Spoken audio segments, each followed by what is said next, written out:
Hello, welcome back. Next, we're going to focus on increasing your ability to earn money. So far, we've been talking primarily about cutting your expenses and living within your means, all that sort of thing. Now, I find at least a little more fun. The idea just make more money. Now, a lot of our problems would go away if we could just make more money, subject to, we still have to be rational and control the expenditures. But making more money is always a good choice. So, how do we do that? Well, you need to focus. We've said before, you have to focus on what you want. So, if you want to make more money, you have to focus on your career and try to get a higher income. That means either a promotion in your current job, or it means find a different job with a higher income potential. But again, we're going to focus on the income. Now, a couple of different ways we can do that. Increase your capacity to earn money. What that really means, become more valuable to the world. You need to become somebody that is able to earn more money. It isn't luck. A lot of people think this is about luck. Our next module actually will talk some about this. But people who make a lot of money are not lucky. You are shooting yourself in the foot if you think all the people who out there who make more money than you are luckier than you. It's about what they can do, what they bring to the table. So you need to become more valuable to the rest of the world. And the way you do that is develop more skill. The old Jim Rome quote again, you have to become better. And now, we said one of the ways you do that is you get a raise in your current job. Well, you don't just ask for a raise because you want to make more money. That's what a lot of people do. And then, oh, this doesn't work. They turned me down. Well, you have to ask yourself, before you ask for the raise from your boss, ask yourself the big question. Why are you worth it?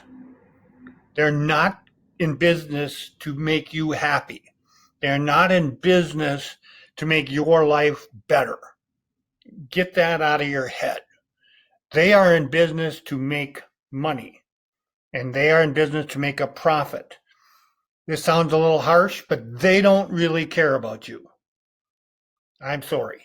They don't. They may pretend to, but they don't. You have to prove you are worth it before they will give it to you. If you understand that, you are almost to the end in terms of your understanding of what it takes to be successful. You have to be worth it. Okay, first, how do we get there? You have to have ambition. You have to have the desire to get there. You got to be smart. This sort of stands for, this is the old work hard or work smart rather than working hard, but it's a little broader than that. We want you to be specific. This is a goal setting strategy. You have to be smart. Set a specific goal for what you want in terms of your career. What type of job, what type of promotion. It's got to be measurable so you know when you get there. It's got to be attainable.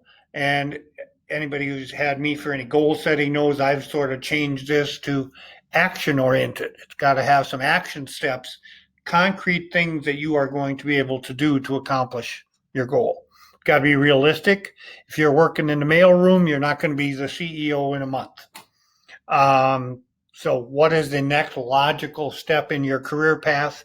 Chart it out a few steps. And then finally, the T is a time-based deadline. Okay, in the next 6 months, how long before you get that raise? How long before you get the promotion? Put a number on, put a date. And we're going to move step by step. Again, we're not jumping from the mailroom to the boardroom. The only way to move from step to step one to step two to step three, each way along the path, you have to develop more skill. If you have a promotion in mind, analyze the job of the person in there right now. What do they know how to do that you do not? And don't fall for the, well, nothing. I'm smarter than them. I know more than they do. They're just there because they're lucky. Again, it isn't that. If you want to advance, you have to be honest with yourself. What skills do they have that you do not have? And then you set a plan in place to go after those goals. So you're going to develop more skills, find out, identify what they are, and then you're going to develop a plan to go after those skills. Avoid having too many different goals. Again, focus one thing at a time. Multitasking is good, but again, you can do too much of that. Here are some principles that will help you in the process. Understand going in. For you to make a lot of money in your career, you have to be good at it. So whatever you're doing, figure out how to get good at it. And if it isn't something if that sounds unpleasant to you, you're in the wrong field. Change jobs, change careers. Find something that you would enjoy doing if you were really good at it, and then become really good at it. So all the people who make lots of money in whatever industry you're in are really good at it. They didn't get there by accident, by luck. They figured out what they need to do. They developed a skill set. They practiced it and spent some time and became good and eventually succeeded. Find ways to do more different types of things. Be versatile. Okay, it's good to be specialized, be really good at something, but there's also value, and people will pay you for this. The ability to do more types of things. You can do 5 different things pretty good. And maybe not any one as well as somebody else, but you are more versatile. A little bit later, in a minute, I'll tell you a little about my career, and that's sort of what made my hook in my business life, is the ability to do lots of things. But most of these still involve finding work you like.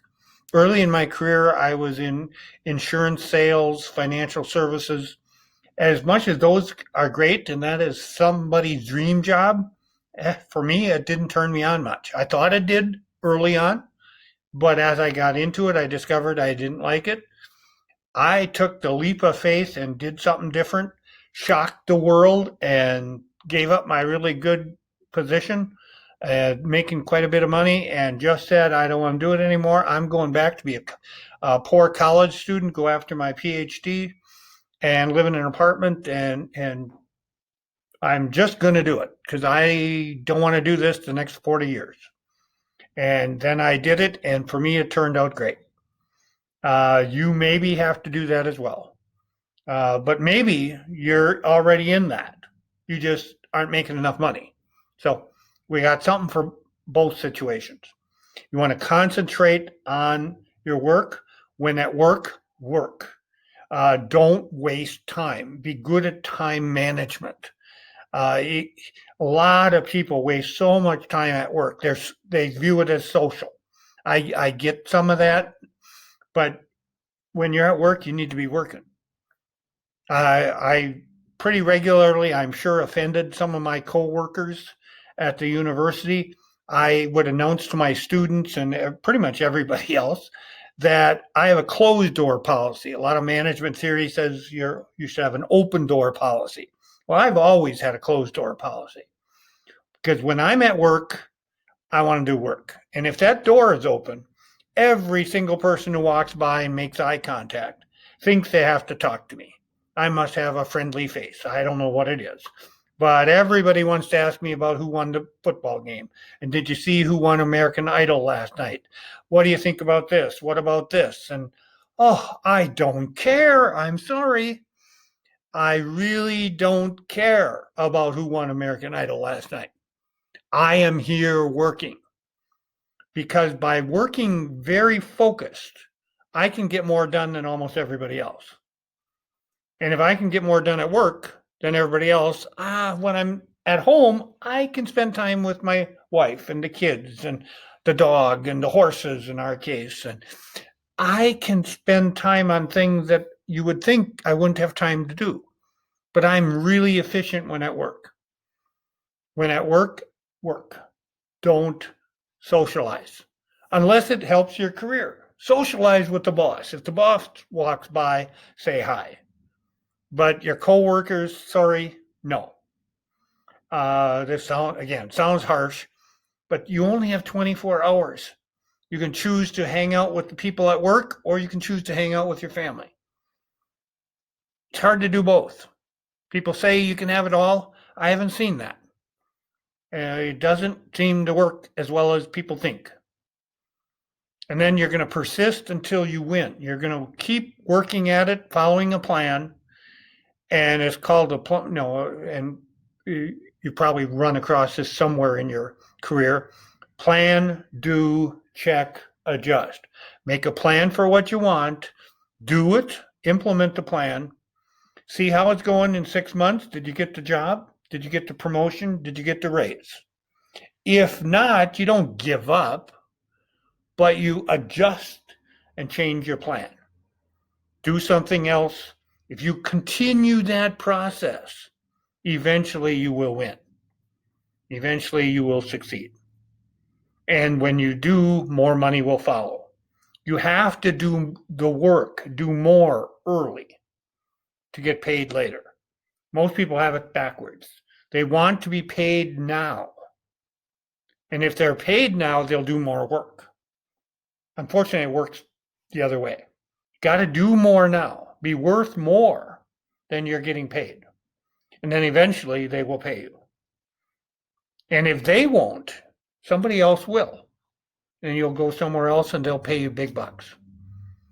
A technique I have found extremely effective in my career is expanding your comfort zone. All of us have a comfort zone. Things we are good at, things we are comfortable doing, and things we like to do.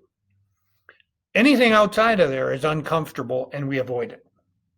Or we're afraid of things we have not done before. So the boss comes in your office, says, Dave, I was asked to do a speech for the Chamber of Commerce. I'm going to be out of town. I think it'd be a good opportunity for the company. So I need somebody to go and make a speech. And you're terrified of public speaking. What do? What do most people do? They would tell the boss, sorry, but I'm not comfortable doing that. I've never done a speech before. Maybe check with somebody else. And they will. They move on and somebody else gets the deal and they go do the speech. Well, you have just hurt your chances to be promoted or to get a raise. You did not help the boss. Remember, your job is to help the boss. A lot of employees think it is the boss's job to help you do your job better. No, your job is to make life easier for your boss. And you didn't help there because you were afraid. And now in the future, they'll never ask you again because you turned them down. Here's the better choice. Again, you still hate public speaking. Boss comes, same request. You say, sure, I'll do it. I'll be happy. What do you want me to talk about? Boom, figure it out. And now you've got a week. You know what? You've got a week. You'll figure it out. You're terrified. Doesn't matter. You'll tough it out and you'll go do it. And you'll probably do a good job. But even if you don't, you will have done it. And the next time you get asked, you will get asked a second time because you've done that now. And notice the little X on your screen. That is for public speaking. You're now comfortable being able to do that. But there's a whole bunch of other stuff. When you expand your circle of what you can do, there's a lot of unrelated things that you wouldn't think are related that because you did the speech, you would feel comfortable doing just because you have a little more confidence.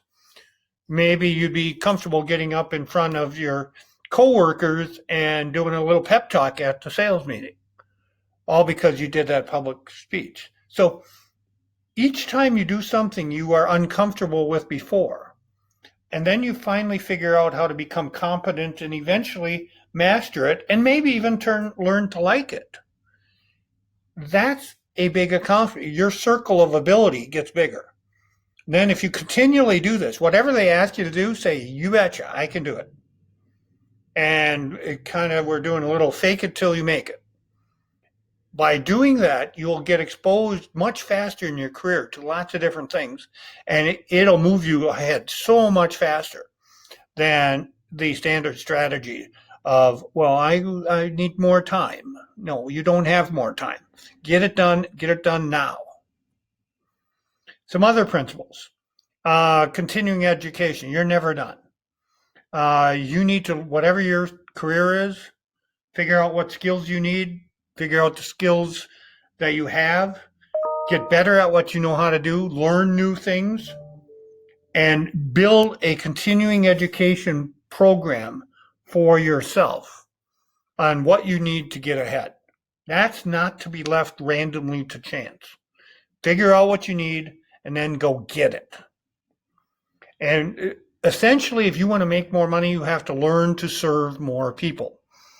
If you're in a little cubicle and you're only affecting a few people, you're not going to get paid much. You need to be in positions in your company where you will have more responsibility and affect more people. The more people you affect, the more money you will make. Now you'll be more visible, so you can screw up too. That comes with the territory as well. You also want to make sure you manage your money well. You keep your family finances solid. So following this program will kind of do that for you. Because if you're worried about bankruptcy, you're not going to do a good job on your present position. So you want to manage your money responsibly the way we're taught you in the course. You want to have good family values. You don't want you messing up your marriage, and your kids are a mess. And again, you can't focus on your job if all the stuff in your personal life is a mess. And fundamentally, this sounds kind of simple, but be a nice person. Are you a nice person? Now, most people think they are, but look around. Do people treat you like you're a nice person? And if not, you got to work on it. Develop some people skills. Now, we'll talk more about people skills in other courses, but the How to Win Friends, Influence People book, that's a classic in the field, written in the 1930s, just like this course was.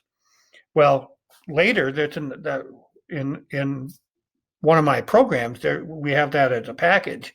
Make sure you spend time with that. That'll help your career enormously. You'll do better with your coworkers. You'll do better with your family. You'll do better with your boss. You will do better with clients for your business or customers. Being a good person and knowing how to be nice to people and having a sense of humor and smiling and that sort of thing will go a long way towards your future success. Okay, I'm going to end with sort of a story a little bit how I applied some of these concepts. Early in my career, my PhD is actually in finance. And when I started, I taught only finance courses, as most professors teach in the exact area that they train for in school. But I was always looking for more ways to teach more subjects. I always, if they asked me to teach an extra class, even if I had never done it before, I always said yes. And I was always kind of preparing. And I was fortunate to always live in areas that had other schools as well. And I taught part-time at other universities and other, like a technical school or something. If I wanted to teach, I always liked economics, but I didn't have a pure degree in it. But I was able to teach economics at another small university. I liked marketing. I was able to teach marketing. Now, my main school wouldn't let me do it because I didn't have a PhD in it. But by doing it at all these other, I got experience with these other courses. And then when the time came at various stages, they're looking for someone to teach a marketing class or an econ class or entrepreneurship or something. I could raise my hand and say, I'll do it. Even though as far as they're concerned, I had never done it there. In my background, and I'd tell them I can do it.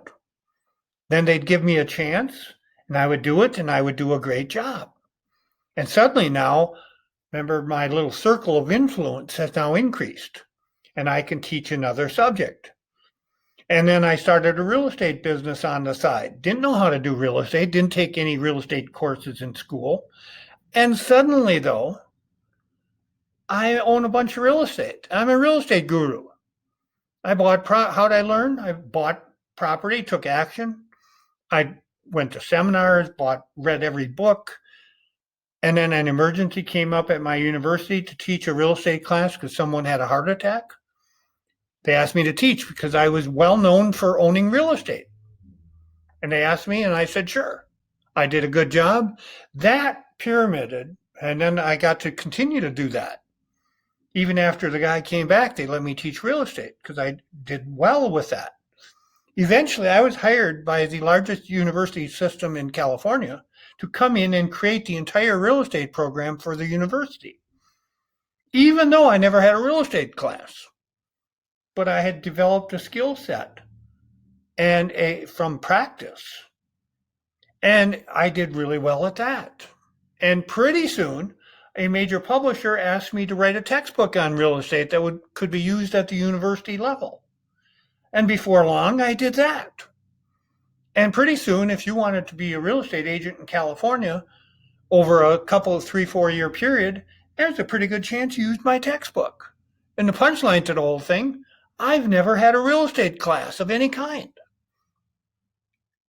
And that comes by following the strategy. So, end with an action step. You need to develop a career strategy. Sit and really evaluate, number one, do you like what you're doing? If not, do something else.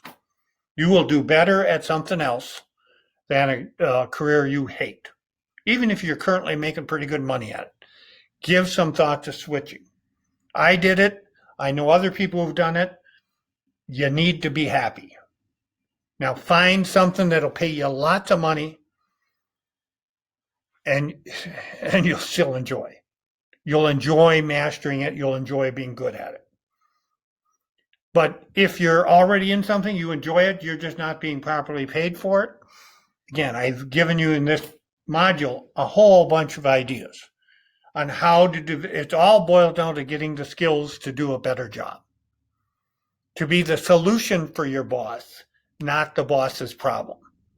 I can't tell you how much I see that, where people are just a pain in the butt. That's why nobody wants to hire employees. Employees are a pain. All they do is take away from my time as management. They're supposed to release time, make my life better. And then I'm going to see that you're rewarded. I see it with students. I see it in employee situation. You are trying to make my life miserable in most cases. You want me to make your life better, and that's just not the way to fame and fortune. So learn to do that, and your income will go up.